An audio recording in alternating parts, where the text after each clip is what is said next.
रामायण के 10 गूढ़ रहस्य। भगवान राम के जीवन पर आधारित रामायण का हिंदू धर्म में एक अलग दर्जा है। ऐसा इसलिए भी क्योंकि भगवान राम को हिंदू धर्म के सबसे प्रमुख देवों में से एक माना जाता है। वैसे तो हम में से अधिकांश लोग रामायण की कथा को जानते हैं, लेकिन इस महाकाव्य में कुछ रहस्य ऐसे भी हैं जिसकी जानकारी हर किसी को नहीं है।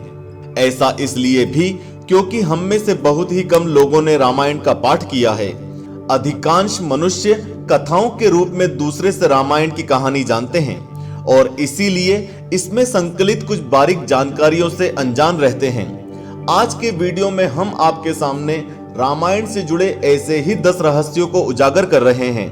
तो देर ना करते हुए चलिए शुरू करते हैं। हम सभी जानते हैं कि रामायण सबसे पवित्र ग्रंथों में से एक है, लेकिन क्या आपने कभी सोचा है कि ऐसा क्यों कहा जाता है? दरअसल ऐसा इसलिए कहा जाता है क्योंकि गायत्री मंत्र में 24 अक्षर होते हैं और वाल्मीकि रामायण में 24,000 श्लोक, 500 उपखंड और 7 कांड हैं। बेहद कम लोग जानते हैं कि रामायण के 1000 श्लोक के बाद आने वाले पहले अक्षर से गायत्री मंत्र बनता है। बात करें दूसरे रहस्य की, तो रामायण में राम और उनके भाइयों के बीच के प्रेम पर अक्सर बात होती है। सभी को ज्ञात है कि उनके भाइयों का भगवान राम के प्रति समर्पण कमाल का था, लेकिन ये जानकारी बेहद कम लोग रखते हैं कि राम जी के 3 भाई के अलावा एक बहन भी थी, जिसके बारे में रामायण में बेहद कम चर्चा हुई है। लेकिन उनकी बहन का नाम शांता था। शांता असल में राजा दशरथ और माता कौशल्या की संतान थी। वह अपने सभी भाइयों से आयु में काफी बड़ी थी। भगवान राम स्वयं नारायण का अवतार थे और नारायण के साथ शेषनाग का अवतार लेना भी जरूरी है, इसलिए वह लक्ष्मण के रूप में अवतरित हुए थे। ये जानकारी तो हर किसी को है, लेकिन एक सत्य यह भी है कि भरत और शत्रुघ्न भी भगवान विष्णु के सुदर्शन चक्र और शंखशैल का अवतार थे।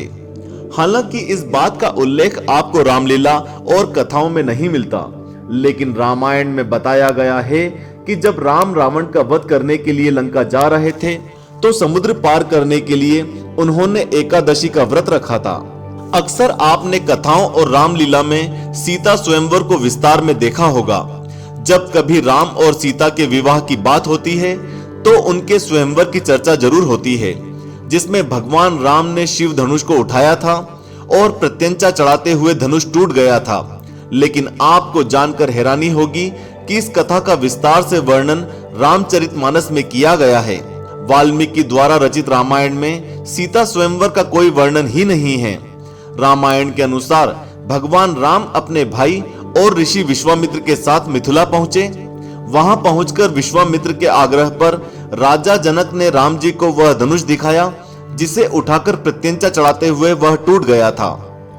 भगवान शिव के धनुष का जिक्र रामायण में जरूर आता है, लेकिन बहुत कम लोग जानते हैं कि इस धनुष का नाम पिनाक था। वाल्मीकि के रामायण के अनुसार मात्र 27 साल की उम्र में भगवान राम को 14 वर्ष का वनवास भोगना पड़ा था। कहा जाता है कि 14 वर्ष के वनवास के दौरान लक्ष्मण अपने भाई भाभी की रक्षा को लेकर काफी सतर्क रहते थे। वह इसी उद्देश्य से कभी सोते नहीं थे। इसी कारण से उन्हें गुदाकेश भी कहा जाता है। इस नाम का जिक्र हमें रामायण में सुनने को मिलता है। साथ ही ये भी उल्लेख मिलता है कि लक्ष्मण जी के आग्रह पर स्वयं निद्रा देवी ने उन्हें वरदान दिया था कि वनवास के 14 वर्षों के दौरान उन्हें नींद नहीं आएगी, लेकिन उनके बदले किसी दूसरे मनुष्य को 14 वर्षों के लिए सोना पड़ेगा।